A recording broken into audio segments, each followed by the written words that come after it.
Assalomu alaykum. Bizani kuzatib borayotgan Italiya bedana ishqibozlari. Video boshida bedanamiz holatini ko'rdinglar.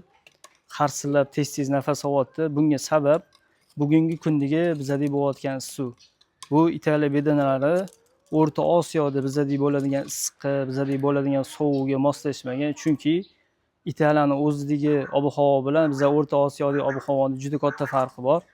Shu sabab Italiya bedana ishqibozlariga bitta maslahatimiz: bu yog'iga yoz, kunlar isishni boshladi. Iloji boricha bedanalarni kunduzi salqinroq joyda ehtiyot qilib ushlaylar. Chunki Italiya bedanalari agar suvda qolib ketadigan bo'lsa, birinchi o'rinda sayroqga juda ham katta salbiy ta'siri bor.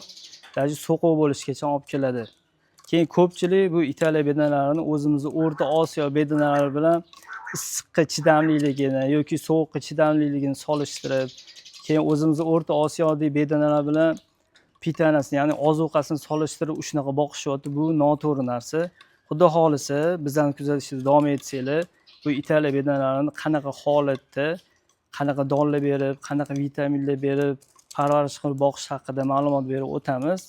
Bizani kuzatishda davom etinglar, salomat bo'linglar.